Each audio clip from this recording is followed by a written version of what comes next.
part. This is part 2 of our book, Misadventures of the Awkward Black Girl by Issa. If you have not already seen part 1, then go on ahead and go over there. We did the introduction, which technically is the first chapter. But yeah, so far it's basically talking about just Issa as a child, and when she was just trying to reinvent herself as a child and having a name that's difficult to pronounce, just trying to find her way. I kind of find interesting that the Ray part is from her aunt. So, her name's, Joe Issa, and so it's Joe Issa Ray Jope, not Diop, Jope. So yeah, let's just get straight on into it. So we are now on the chapter ASL, which I believe was what, age, sex, location, I think, yeah. Okay, at only 7 years of age, I was a...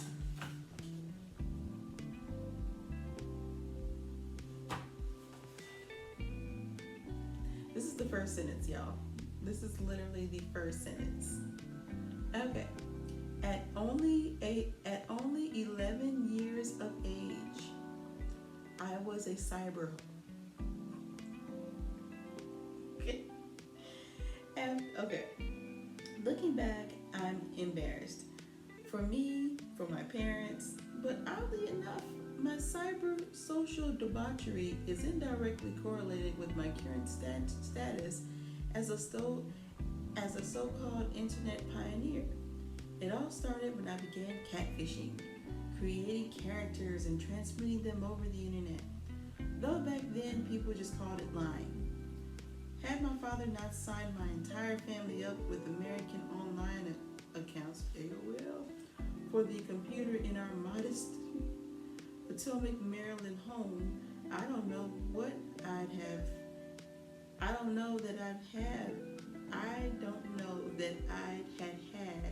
had the tools to exploit the early ages of the internet. 2 years earlier, my oldest brother, Amadou, if I'm pronouncing that right, had gone away to college at Morehouse, freeing up the coveted computer, which was housed in the basement for my use. Before he decamped for college, I would spend hours at a time watching him type the commands into MS-DOS that would transport us to the magical kingdom of Sierra's King's Quest. I think that's 6. Yeah, 6. If it's not, I'm sorry. I'm terrible with Roman numerals. On our IBM. I never had a strong desire to play the game myself. I always assumed I wasn't smart enough to play it on my own until Amadou graduated from the house and I no longer had anyone to excitedly observe. I looked up to my oldest brother as the epitome of intelligence. He knew everything, though he was too humble to be ostentatious with his knowledge as I would have been had I been as smart. So I simply observed. At 18, he was an official adult, and he had a duty to selflessly spread his intelligence to the world, other people's younger sisters included. His absence left a void in my heart and in the basement, particularly where the use of the computer was concerned.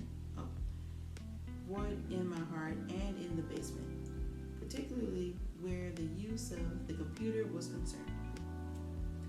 I wasn't next in line for the computer, but my second oldest brother, Malik, was too preoccupied with football, girls, and high school to care. He'd occasionally make use of it for term papers and Tetris, but otherwise it was mine for the taking.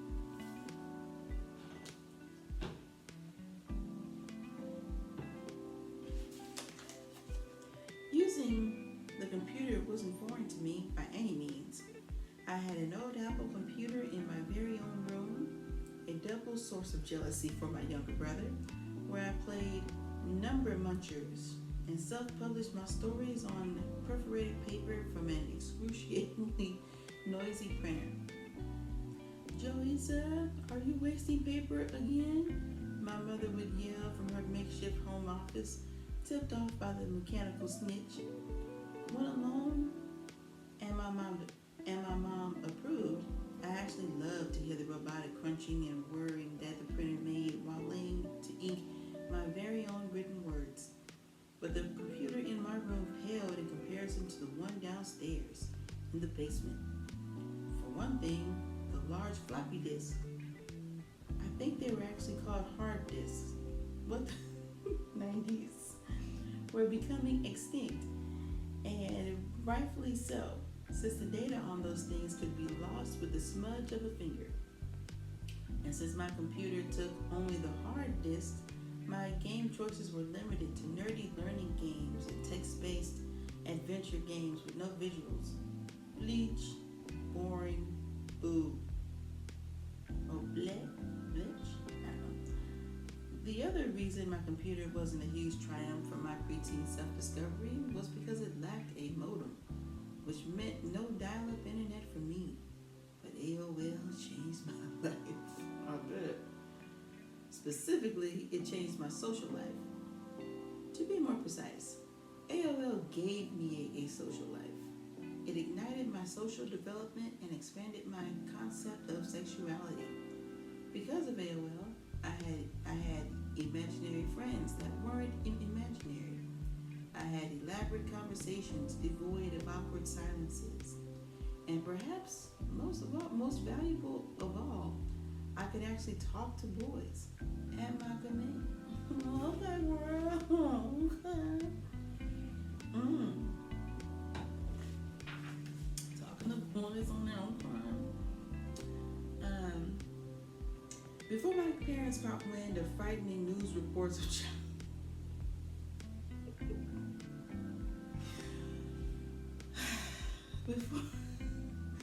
Before my parents caught wind of frightening news of child predators, which were out there, especially in them days, because everything was easy for the taking.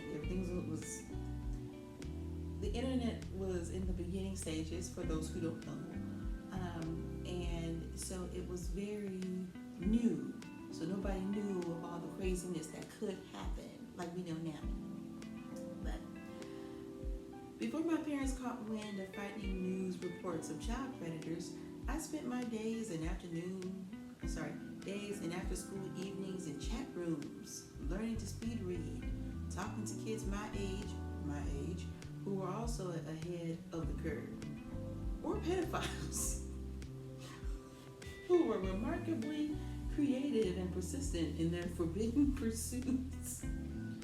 Pedos actually had it made in the mid-90s before the media exposed them. Talk about the glory days.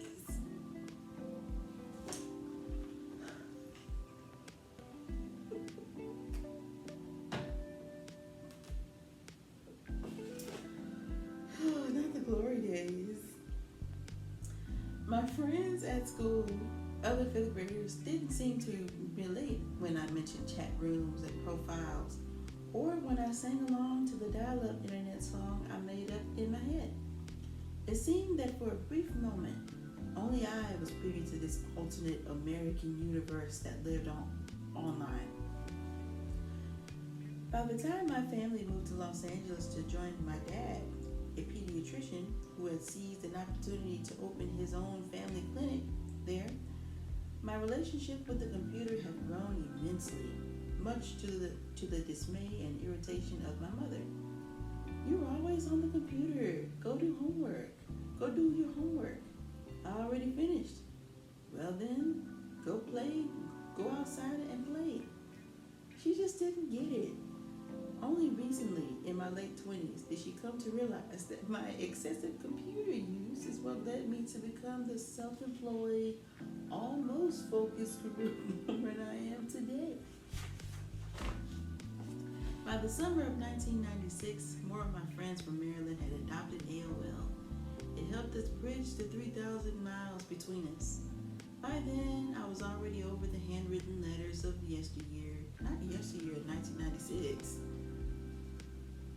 That was a form of communication of the third world, reserved for pen pals from Ghana and Spain. Besides the "you got mail" greeting was way more exciting than the dead silence of receiving a letter. Exclaiming, "I've got mail" in the foyer to yourself.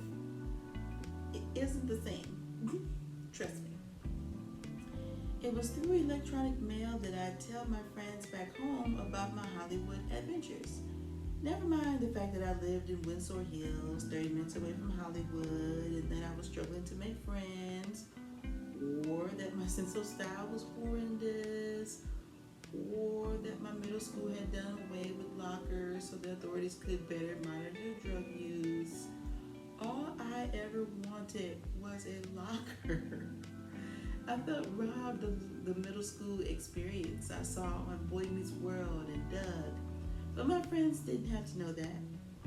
I led them to believe that I was on the brink of stardom just by breathing in the recycled smog of other celebrities around me. Plus, I lived down the street from Ray Charles's old house. I was famous by association. Our move back to Los Angeles also fulfilled a dream I had held on to for 5 whole years. We were finally reunited with my father. He visited us in Maryland once every 2 to 3 months for an extended period of time, but for the most part, I spent my elementary school years without him, and in his absence, had constructed a superheroic Arnold Schwarzenegger-esque Father of the Year image of him in my mind. My dad was the man, and whenever I tell my teachers my father was a doctor who was too busy to come to back to school night, their surprised and delighted "oh" always gave me a sense of pride. I didn't speculate then that they were making an assumption about my family's income and placing my blackness into a Huxtable category. To me, their reaction implied that a doctor was an important profession, which meant my dad was important. And I wanted to be just like my dad. Well, so far this is coming out really good. I really like the fact that she's talking about how, okay, so if y'all were born or alive during that time, hop in the comments and tell me about your experiences if you ever jumped in the AOL chat rooms, because I did. But it was always like wild, because people would just be in there discussing and saying all kinds of stuff. And so I would just go and I just look at comments or whatever, and it's just crazy because again, it was the early days of the internet. So like literally nobody knew. You don't know who you're talking to. You don't know if you're talking to a child or if you're talking to some 80-year-old man, 70-year-old man. But it was just a wild time. It was a really wild time. But I'm going to go ahead and take a little breaky break. But I will see you guys next time. Be sure to like, comment, and subscribe. Put in the comments what you think about the book so far. And I look forward to seeing you next time.